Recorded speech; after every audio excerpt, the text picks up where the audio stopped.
One of the advantages of being a member of the Women's Rights Network is that you get to attend weekly Zoom meetings and take part in conversations with fascinating guests. After the publication of her latest book, unfortunately, she was a nymphomaniac, we were lucky enough to be joined by author Joan Smith to talk about her book, and we thought it was so interesting that everyone should have the chance to listen. Enjoy. So I'd like to introduce everybody the lovely Joan Smith, who has been on our Zoom calls before. She's a host of information, and I've just had 15 minutes in the so-called green room with her, and wealth of so much information. So I think this is going to be well worth this. Thank you, Joan, for coming along. Do you want to first start just giving us a background to the printing of the book, how it successful it's been, the reviews, etc. Just give us a little bit of background there. Well, thank you. Well, thank you for inviting me, and I'm just amazed at the reception because when you write a book, you always hope you'll get nice reviews and that people will read it. But the first print run sold out in under a week, and it's had fantastic reviews both from academics, other classicists, and more general readers. So it has been fantastic, and which is great because it's 2.5 years of my life that it took to put it all together. So I was going to ask her that too, Joan. Although a lot of it, I'm guessing that you were pretty up to speed with much of it by the time you you started on the blogs. Yes, because I was lucky to go to a grammar school where I could learn Latin from the age of 12. I come from a very working class background, but I happened to go to a grammar school where I started Latin at the age of 12, and I absolutely loved it and went on to do a degree in it. But I always had a sort of skeptical attitude because as soon as I started reading it, I could see just how misogynistic this culture was, and with very sort of double standards towards women. And so I'd always thought about going back to it. And then 2 or 3 years ago, the British Museum had a big Nero exhibition about the Emperor Nero, who's the 5th and last emperor in my book. And the publicity for it was all about, Nero, was he as bad as he's been painted? The answer to which is yes. And I just thought that was a kind of publicity gimmick, But when I went, I was absolutely amazed by this, the attempt to rehabilitate this monstrous man. And one thing stuck out, there was a caption which said, critics said that Nero killed his mother and 2 of his wives. He said that they betrayed him. Who would you believe? And my jaw dropped, and I thought, well, this is aimed presumably at school children who won't know the original sources, won't know anything about domestic violence, and apparently nobody at the British Museum knows either that domestic abusers always say it was her fault. And I was really shocked that they'd done that, and that was kind of what put me on the road to writing it, because I thought, what about writing a book? So there are 5 Julio-Claudian emperors from Augustus to Nero. What about writing about the women close to them, but from their point of view and informed by what we know about patterns of domestic abuse? So that's how the book came about. That's great. Did you challenge the British Museum about this at all? Only in the book. I challenged them a few things in the British Museum in the book, and they haven't responded so far. But I've challenged so many people over so many things. You do. And if one stands out, it has to be Robert Graves. So have you had any pushback about your depictions on Robert Graves? No, that's really interesting, because when I was when I started work on the book, and people would ask me, what are you working on? And I explained, and they immediately said, oh yes, Livia, she was a poisoner, wasn't she? And went through the whole kind of Robert Graves nonsense. And I read the books when I was a teenager. They came out in the early 1930s, huge bestsellers. They became really well known when the BBC made the famous series with Sian Phillips as Livia, who's the kind of matriarch. But Graves is a curious creature, a misogynist, and he was a public school boy, wounded on the Somme very badly, had what we would now know as PTSD. very ambivalent attitude towards women. He got married at the end of the war, had 4 children, got a bit bored with his wife.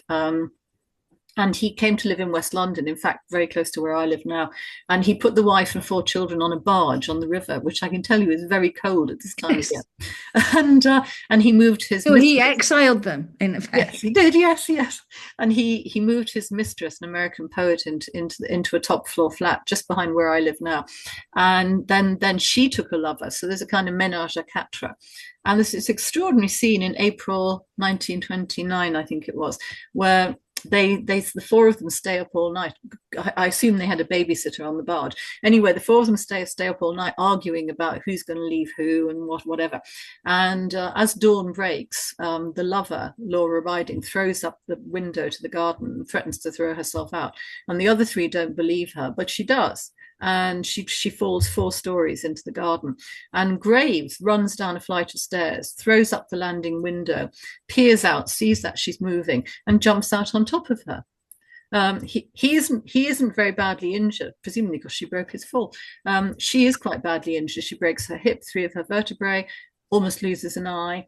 The marriage breaks up, understandably, and he goes off to Majorca with the lover, because in that period suicide was a criminal offence and they were at risk of prosecution for attempting it. But also they needed money, so he, being a classicist and knowing the ancient histories very well, turns it into an absolutely sensational pair of books, which are very, very, very successful, huge bestsellers.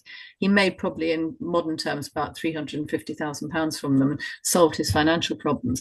And he did it by projecting his ambivalent feelings of attraction and fear in his own life of women onto these women from ancient Rome, and it has become the dominant narrative. And most of it is completely and utterly made up. Yes, and it's astonishing that that his version and very poor translations, which you highlight in the book, which really surprised me. There was one which he translated as nagging. Yes. And you tell us what you came across this translation and you thought. So the historian Suetonius, who's one of the major sources for this period, he was the private secretary of the Emperor Hadrian, a much later emperor. That meant he had access to the imperial archives.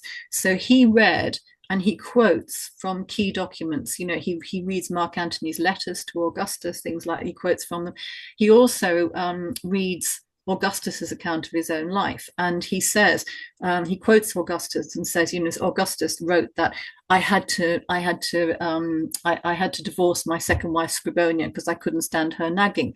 And nagging doesn't seem to me a very Roman or Latin word. And I looked up what it actually says, and what the Latin actually says is, I was disgusted by her refusal to do what I wanted.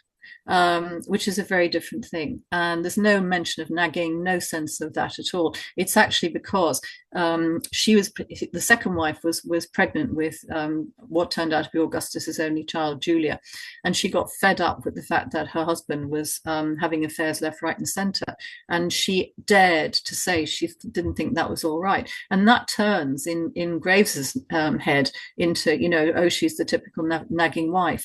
So I'm just very.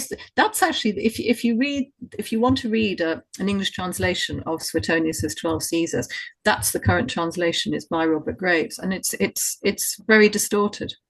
Oh, I think we need to have a campaign to try and get these women to come on to that at the end. It's so wrong. These women have been wronged, but also it's set in stone, a kind of view, a picture that you can hear coming through even to this day.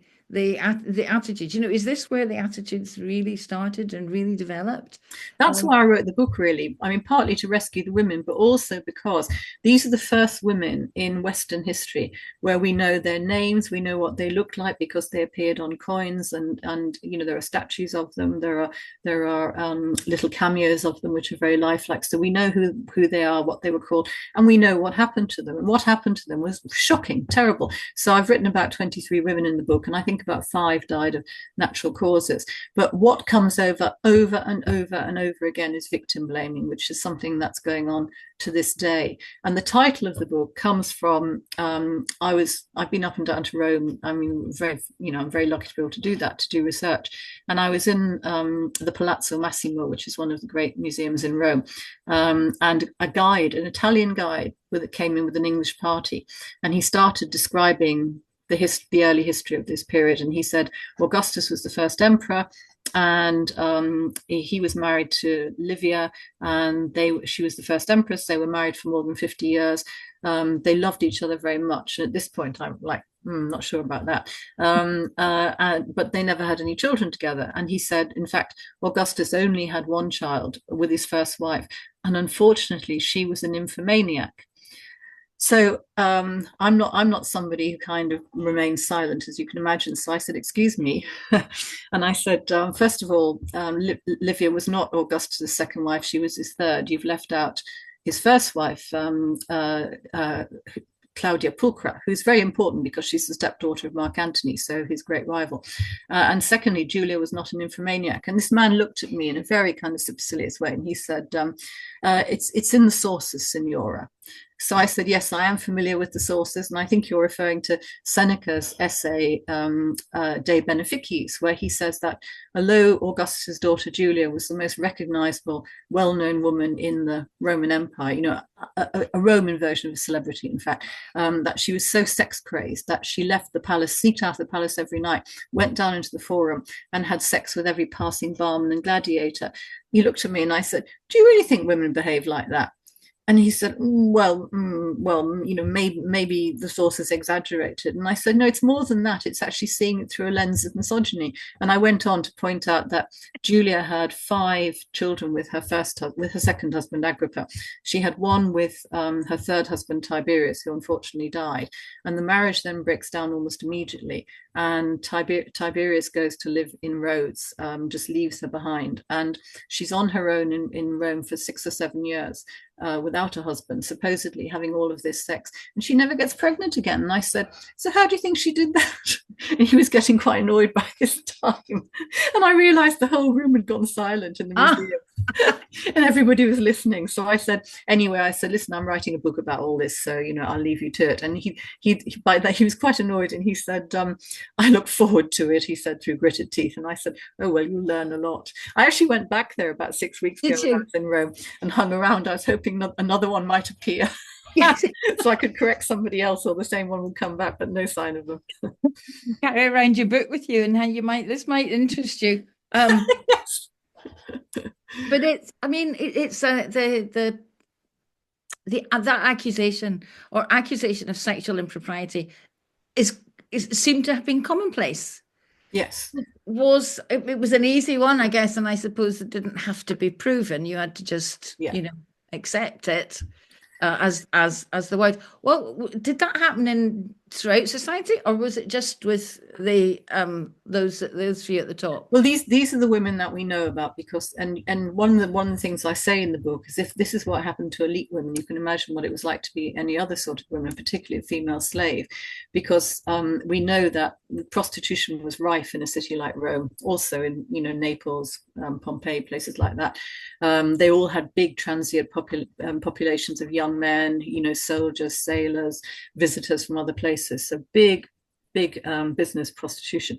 And we know that most of those women were slaves. Most of them were foreign. They would probably have been Greek slaves or former slaves. But if you were the owner of female slaves, you could prostitute them. You could actually put them to work in a brothel and take all the money. And one of the things that one of the things that struck me when I was writing the book is that, given that these women are repeatedly accused of being sex mad, they're certainly not enjoying sex very much. And there's very little affection as well in these relationships. So the legal age of marriage for girls in Rome was 12. Of course, for boys it was 14. We've got that discrimination straight away. But these girls, the elite girls in the imperial family, they were a valuable commodity, and they were married off very soon after the age of 12. And we know, often to a man who was in his 50s or 60s, and we know that they didn't hold back from having sex with these children, because we're talking about female children here, because these girls are getting pregnant at 14 and 15. And about 1 in 50 women died in childbirth in ancient Rome. But among this cohort, it's much higher because, of course, their pelvic girdle isn't fully formed, and they're not really physically ready to have children. But they do start having children very young. I mean, the first wife of the Emperor Caligula is a woman called Julio-Claudian. She dies. She dies in childbirth. She's probably 15 or 16. And we know the Empress Agrippina, who is Nero's mother, who is married just after her 13th birthday to a man twice her age, who's actually very, very unpleasant. And when she only has one child, who is the man, he's called Lucius, but he becomes the Emperor Nero. We know from her memoir, which is lost, but people refer to it, that she had a breech birth. And, you know, can you imagine having a breech birth in the 1st century AD? You know, there's no analgesics, no antibiotics. And what's interesting about it is that she never has another child. So my guess would be that there was quite severe damage during that birth. But the mothers weren't given credit, because, you know, one of the ththings very shortly afterwards, she was accused of plotting to assassinate her brother Caligula, and she was, you know, sent to the island that a lot of the women ended up on. And so he was put in the care of one of her sisters-in-law, who didn't treat him very well. And you get this all the time, right through the book, separation from mothers. You know, that mothers weren't valued. If a man divorced his wife, and even if she'd just given birth, she wouldn't be allowed to take the child. You know, Claudius, the Emperor Claudius, who's a horrible man who has 4 wives. I think it's the first wife. They have a son, and then they have a daughter, and he suspects that she's been sleeping with somebody else. So he divorces her, and he orders the child to be placed naked outside the front door of her house to shame her. And then we never find out, you know, what happens to these children. I was struck in the book by the relationships between the parents and the children. Now, often the mother was separated from the child, and in today's world, you just cannot imagine what that must feel like. But they do seem to have continued stronger relationships on the whole with the father, because they're more important than going to be inheriting thing. Yeah. Although there's quite a lot of hatred between themselves, but and also struck by the hatred that many had towards their mothers, who seem to have been blamed for all sorts of things. So, you know, the idea that growing up through child or the childhood, however it was phrased then, to have taken on those views, obviously they've been groomed to, this is what to think about your mother. Do you think that's happened? Well, the separation from mothers happens over and over again. And so a lot of these children would have had very little contact with their mothers. You know, they'd have been in their father's household. They would have had a stepmother, possibly several stepmothers, because, you know, there was multiple marriage going on in ancient Rome. And I think that weakens the bonds. But we know now that, you know, when a woman gives birth, she has all her hormones which direct her to care for the child, and, you know, there's all the kind of the bodily mechanisms after birth that lead to bonding in healthy relationships, and they were completely disrupted in Rome. I mean, Livia.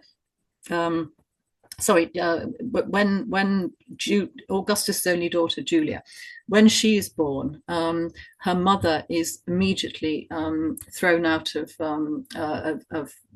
her husband's household, because he wants to marry Livia, and it's possible that Julia was allowed to live with her mother Scribonia for, you know, 2 or 3 years, because at that point Augustus was determined to marry Livia. who's his third wife, and he thought he'd have sons with her, but of course he doesn't, and so at some point Julia becomes more important, and he gets her back from her mother Scribonia, and Scribonia is an amazing character in the book, because when Julia is exiled after all these probably false accusations of nymphomania and so on. Scribonia was coming up to 70 by then, and she volunteered to go into exile with her daughter. I mean, she's a really heroic figure, and she actually survives her daughter, lives into her 80s. She's one of the few women in the book who does actually get to a ripe old age. But Augustus actually exiles his daughter Julia and her daughter, who's also called Julia. The names are very confusing. And this woman, this granddaughter is pregnant when she's sent to another island. And Augustus gives the order that as soon as she gives birth, the child is taken from her and exposed on a hillside. And if we imagine, infanticide did happen quite a lot, getting rid of unwanted children, much more often if it was a daughter than a son. So Julia, is taken from her lovely house in Rome, taken all the way to the coast, rowed over to this island, dumped there probably with a couple of servants and some food, gives birth, and the child is taken from her and exposed on a hillside and dies. And imagine being that woman with breasts full of milk and storms of hormones, and the hopelessness that she must have felt. And she was actually there for about another 20 years before she was starved to death. And we don't know what she did there. Yeah. No, we don't. Existed, I suppose. Existed. Incredible. Yeah. And you went to that island, didn't? I went to the other one. I mean, the Emperor Caligula once. Fortunately, they had a lot of islands to use. Oh yeah, so the Emperor Caligula did actually once threaten to kill two of his sisters, who he exiled to different islands, and he actually said, "I have swords as well as islands." So they did have a lot of islands, and the one I went to is the one where 4 of my women ended up. So Julia is exiled there in 2 BC when she's about 35, and I went 18 months ago. I went from Rome. It's a bit of a business getting there even now. You get a train down to the Gulf of Gaeta, and then I got the fast ferry, which is about 2 hours to get to this island. It's only 500 meters by 800 meters by 3,000 meters. It's absolutely tiny. Very little grows there. And she was rode there, probably in chains, and kept there with instructions that no man could visit her without being strip searched first. She couldn't drink wine. She couldn't have nice food. We don't even know she was very literate. We don't know if she was allowed books. Her mother Scribonia went with her, but she sat there for 5 years. And in that period, she would have heard that her middle son had died on a campaign on his way to a military campaign in Spain. Her other son was actually very badly wounded fighting in Armenia. And none of the modern historians that I've read have ever gone to that island. They've never asked themselves, what did Julia do in that period? What was life like? Being exiled from a glamorous life in Rome, where you are the daughter of the ruler of the known world, to living on this very tiny island with occasional, visits from boats bringing news and supplies and so on. And then three other women end up there in the book, and they're all murdered there. And one of the things that you notice is how often these women were starved to death. And there's there's the modern idea of overkilling when there's a domestic homicide, that much more force is used than is necessary to kill someone, and it expresses a real loathing and desire to hurt, and you get that in this period as well. But the starving to death is actually a literal destruction of the body, and it's very slow and very painful. And these men were doing it over and over again to wives, mothers, sisters, daughters, women they were supposed at one point or another to have loved. Really, really vicious. It's very difficult to read and believe, but in that respect, it's sometimes difficult for us to imagine these people as real people, because it was so far ago, and the things are so awful, the things they went through and the things that they did to each other, women, but men suffered as well. So this was the first rulers in the world that we've got any documented evidence for. So the time scale of that, it's the BC, isn't it? BC. Yes, so it's from about 40 BC to 68, which is when the Emperor Nero finally kills himself and ends what's called the Julio-Claudian dynasty, and there are five emperors.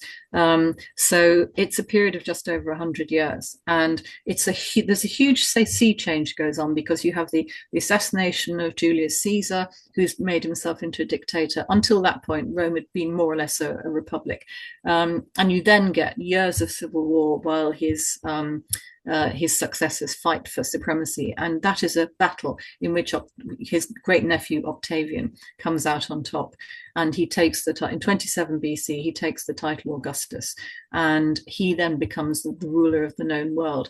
But he always pretended, because the Romans had got rid of kings many years before and they had a bad rep, he always pretended that he'd restored the republic. So he wasn't called a king Rex, he was called Princeps, which is just the first citizen, which is a kind of fiction. But he clearly was setting out to establish a dynasty. So what he did was he made his family a kind of parallel to the ancient Roman gods. So where you have, Juno and Jupiter and Venus and so on, he kind of identified his family with those deities. And so, his third wife Livia is often associated with Venus and so on. But that brought women into public life in a way that they never had been. So before this dynasty, real life women hadn't actually ever been represented very much. You would see statues of goddesses like Venus or Juno, but you would not see real women represented. So Augustus actually identifies his family with deities. He puts them on the frieze of a very famous altar in Rome, and he puts them on coins. He encourages in the Roman Empire to have statues of them all over the place. And for that reason, suddenly we know who they are, we know what they look like, we know what happened to them. But what's incredibly striking is that it is true that a lot that the emperors were pretty savage towards men as well, but it was different in the sense that if they got rid of a man, it was because he was a rival, he threatened the regime, or he might have a lot of money or gardens that the emperor fancied, something like that.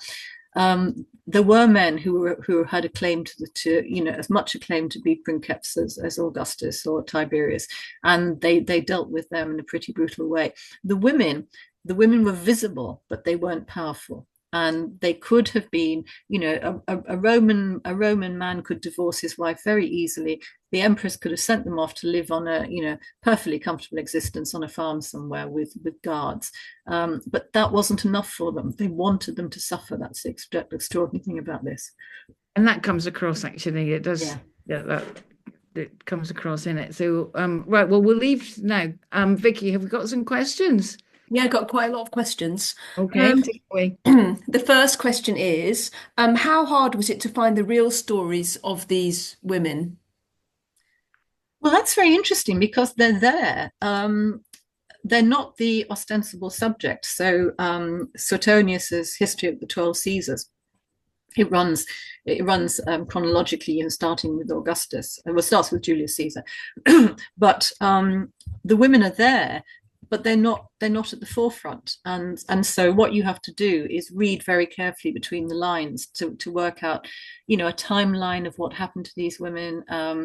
And then you compare different historians. The other very important one is Tacitus, of course. He's a much greater writer than Suetonius, and different as well, because whereas Suetonius was part of the imperial system, Tacitus was a critic of the imperial system. Unfortunately, he was quite a misogynist as well. But that means that he writes about the women a lot. But you can actually see the prejudice there. So there's it's an incredibly well documented period. I mean, there are gaps. I mean, the great one for me is, as I said before, that the Empress Agrippina, who marries Claudius, becomes empress, and then is the mother of the Emperor Nero.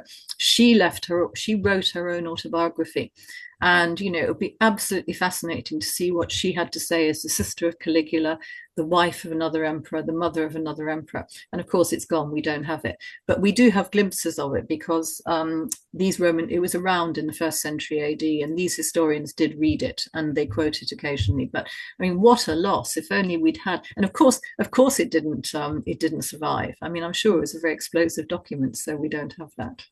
Yeah, thanks. Someone says, I can perhaps understand the motivations for historians in the past, but what's the motivation for modern historians obscuring the truth of these women's lives? Well, I'm very curious about that myself, because when I started reading 21st century stuff, I thought, well, by now, you know, attitudes have changed. People will be more critical than they were in the past, and say in the 19th century. And that's not what I found at all. In fact, there's a kind of dismissive attitude to, you know, resistance to any kind of criticism. So the Emperor Nero divorces his first wife and has her murdered on the island I was talking about. His second wife, Poppaea Sabina, she has a child who dies. She gets pregnant again, is having a very rough pregnancy, and you know the word, that Latin word that's used is agra, that she was sick, and he comes home late from the races, chariot races, and he's petulant, and like a lot of, you know, men who are very immature, he doesn't like having his behavior kind of called out. And she says, you know, do you have to come home late all the time? So he kicks her in the stomach, he kicks her to death. So she hemorrhages and dies and loses the child as well. And Mary Beard references this episode in her book about the period, SPQR. And she says it's fruitless to speculate as to whether this was an act of domestic violence or just a terrible accident. And, you know, those of us who know anything about domestic violence know that those things are not accidents. They happen because men can do it. And he got away with it. He married a third wife, you know, who was probably too afraid to refuse him. And the only reason his third wife survived was that he was overthrown and killed himself. And of course, there's no, that woman, who's very interesting, there's no record of what happened to her, because, you know, she becomes unimportant when she's no longer linked to an emperor. God. And that was another question, actually. Have you heard anything from Mary Beard since you wrote the book? No, that's interesting, because I'm quite critical of her throughout the book, because she also dismisses the stories about Caligula committing incest with his sisters. And I think there's actually a very good argument that he did have sex with one of his sisters from when she was 14 years old, and he was a bit older, because brother-sister incest is more common than father-daughter incest. So I'm critical of her in several parts of the book. She edits the classics and ancient history books sections of the TLS, and there was a full page review of the book in the TLS about 3 weeks ago, and I read it with some trepidation, and it's by another classicist, and it's the best review I ever had in my life. So there we are. Hey. I read it. It is a very good review. Yeah. Brilliant. Another question. Last time you came to talk to us, you mentioned that Boris liked to talk to you about the classics. Has he been in touch since the book came out? No, though weirdly, we have both the same literary agent and the same publisher. And our books came out about a week apart. It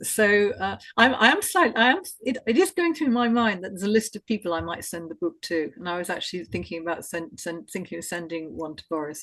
But there is a point about that, which is that the ancient Roman historians would have been read by generation upon generation of English men who became powerful, because, you know, it's a classical education is linked with the British public schools, where, you know, you would learn Latin and Greek from a very early age. Now, obviously, I didn't go to a public school, so I'm not like, you know, I have a different background, but those men would have been reading these texts uncritically from a very young age, and it must have coloured their attitudes towards women. And because what comes, you know, Heather was suggesting earlier that maybe there's a template here for how women are regarded, and I think that's absolutely right.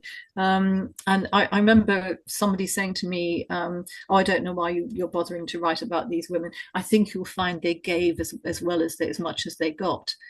Well, they couldn't, because they didn't have that power. But, you know, all of those ideas, that it's basically saying women ask for it. So the idea that they ask for it, that they're promiscuous, even if, you know, the evidence suggests that they were in coerced relationships and not enjoying sex very much at all. It's all there in these books that have been studied for centuries. And I'm sure it has something to do with contemporary attitudes towards women and distrust of women, basically.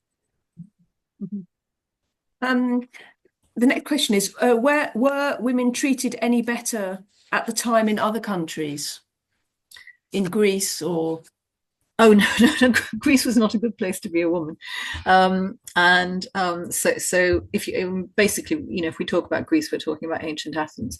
And you know, if you look at the 5th century, which is when all the great dramatists, Sophocles, Aeschylus, Euripides, were writing, although they have strong female characters in their plays, the lives of Greek women at the time were pretty constrained. So, and that's for me, one of the interesting differences between Greece and Rome, because in Greece, women lived in a separate part of the house called the gynaeceum, gyne being the word for woman in ancient Greece.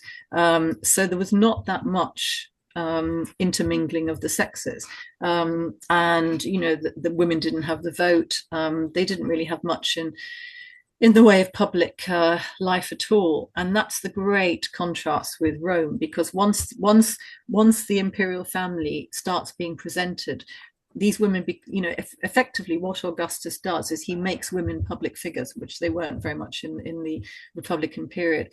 And so suddenly they become, you know, they would have been seen going to the games, going to, you know, women were not very much public at all in ancient Greece, but they were in Rome.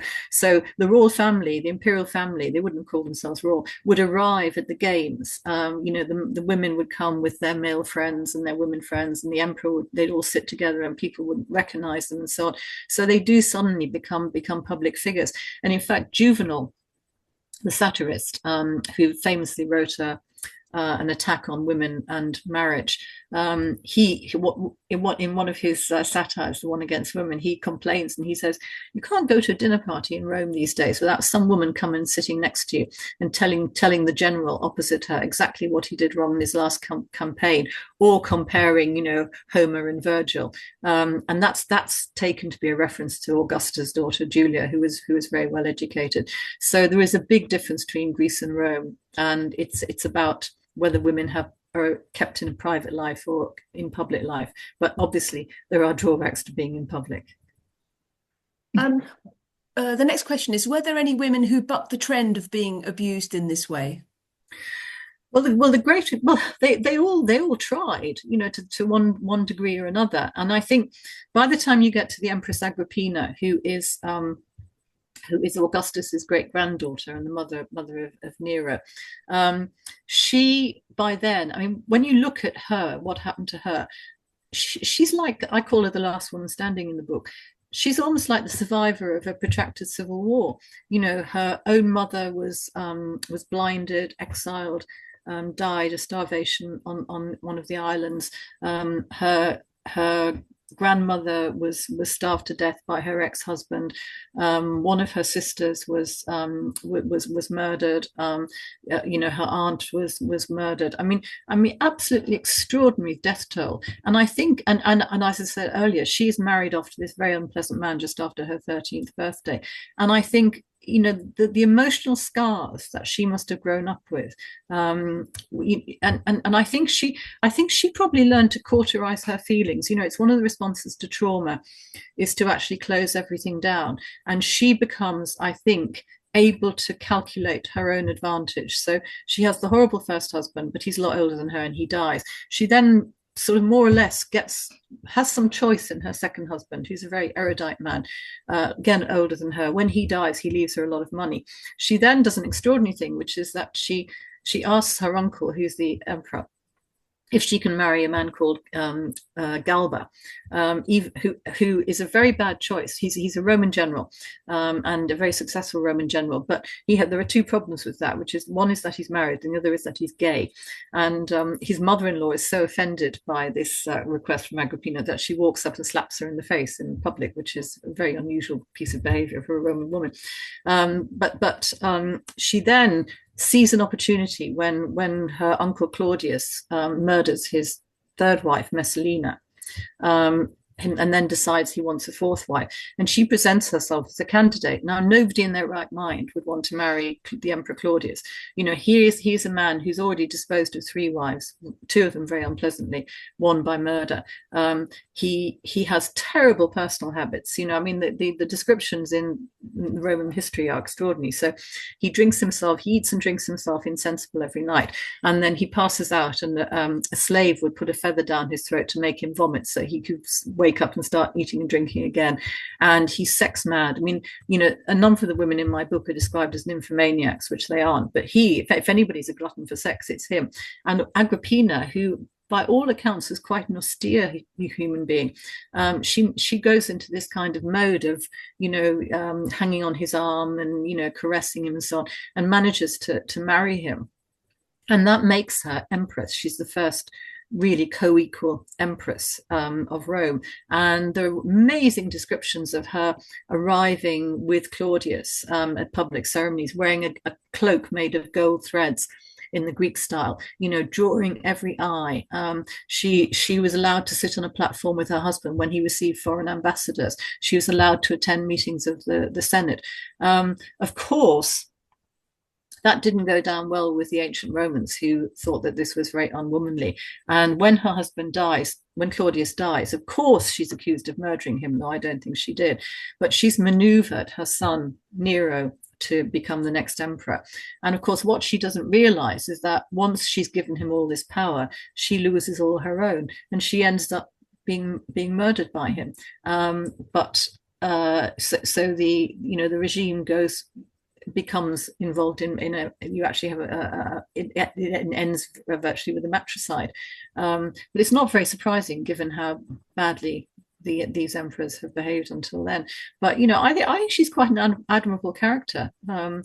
She has a bad rep, as Livia does, but that's because she was actually trying to make the best of a very bad hand, and she got quite a long way with it.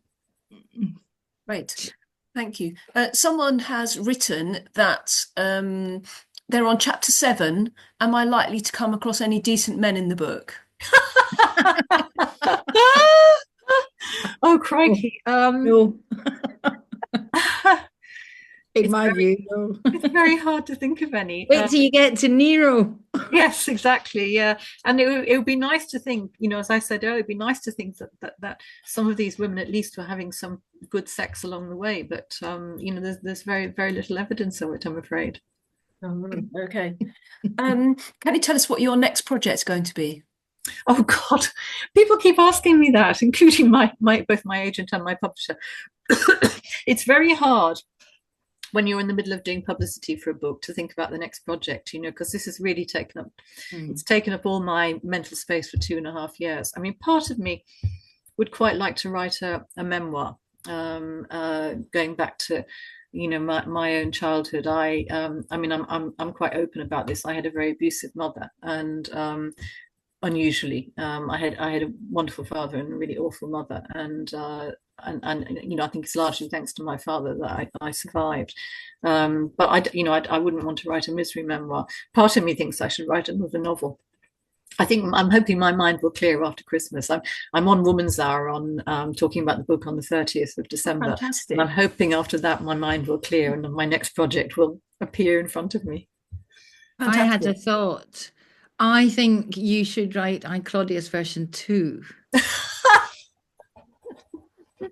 Seriously, and and get it. We'll fundraise, and we'll get somebody to make the series, remake the series with the correct slant. Yes, yes, yes. No, my I was talking to my my literary agency last week, and they were saying they think it would make a fantastic TV series.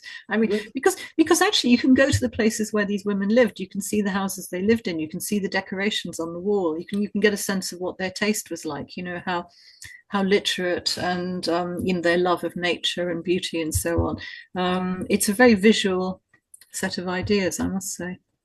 Well, there you are. We'll help you along the way to that. I think Yeah. that sounds a great idea. WRN Productions. Yes. Yeah. Claire in the chat thinks it should be called I, Livia. Olivia. Yes. Well, and I'll tell you that that's one possibility. Another is, it's tempting to think about writing about the Empress Agrippina, because she's such an extraordinary woman, and the account of her murder, which is written about, Tacitus wrote at great length. So Nero doesn't want to admit that he's having her killed, so he creates a collapsible boat and does a wonderful dinner for her and helps her into the boat, and off she goes, and the boat sinks. Well, it's supposed to sink, but it doesn't. But she gets tipped into the water. But she's a very strong swimmer, and how Nero didn't know his mother was a very strong swimmer, I cannot imagine. But anyway, she manages to swim ashore. This is down in the Bay of Naples.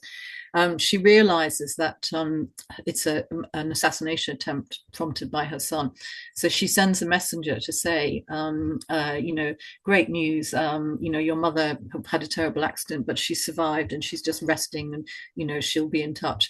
And he realizes that she knows. And so he sends 3 men to hack her to death. And they really do hack her to death. And that's the end of her story. And it's very tragic and very, very, very horrible. And he goes to see her. He goes to see her body. The dead body. Yes. There was a painting that you put in the book, and it struck me that the body didn't, it was lying very lovely and beautiful with nice part rest. The bodies of the women. That's one. I think you sort of made a point earlier, and that I should have picked up on, which is that these women are treated as if they weren't real.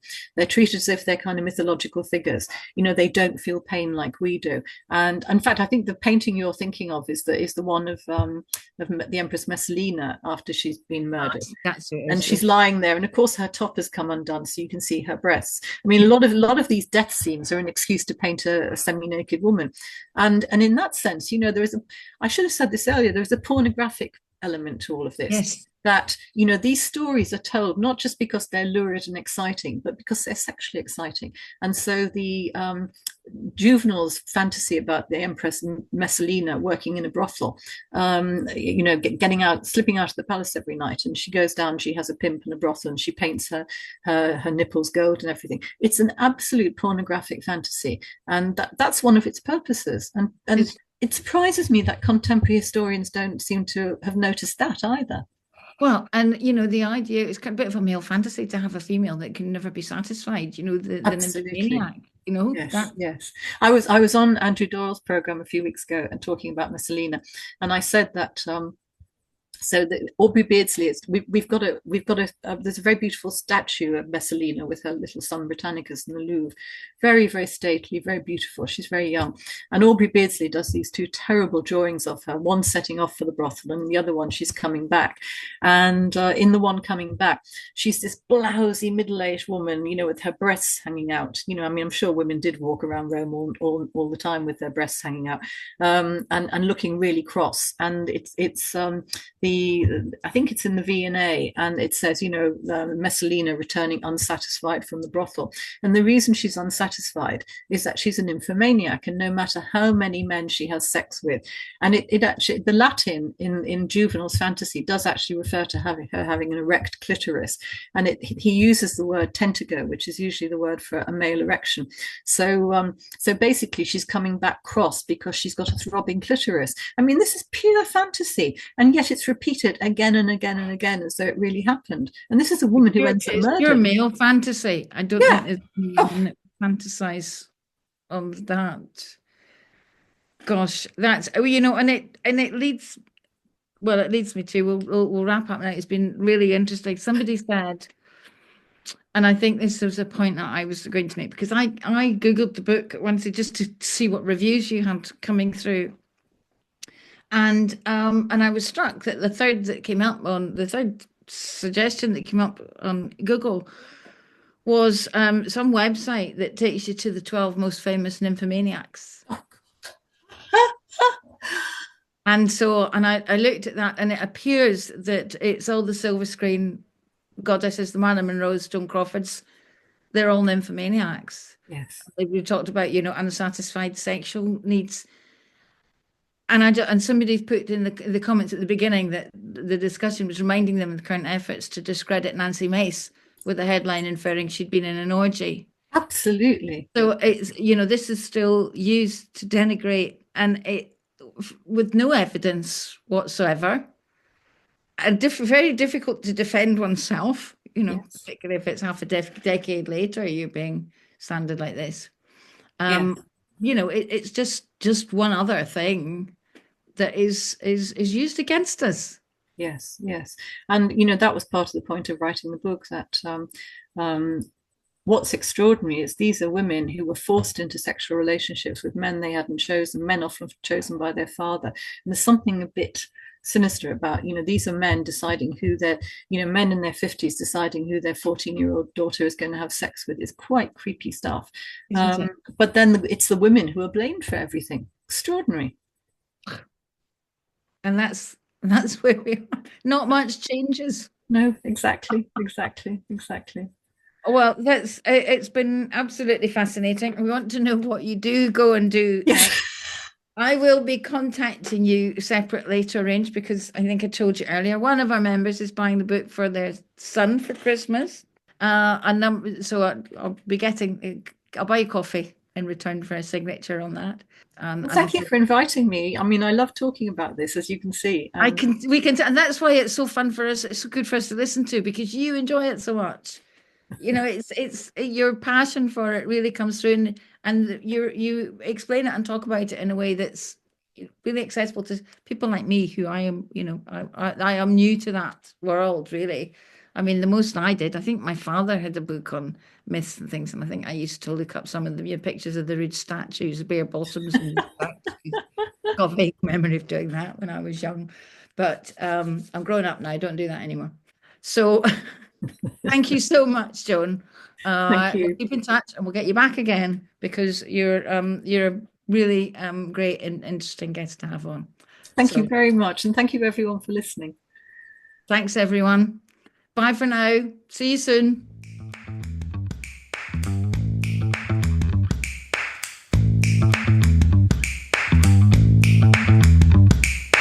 If you enjoyed listening to this podcast, head over to womensrights.network/WRN-podcast to listen, download, and subscribe to more great episodes. And if you'd like to join us, go to womensrights.network/join-WRN.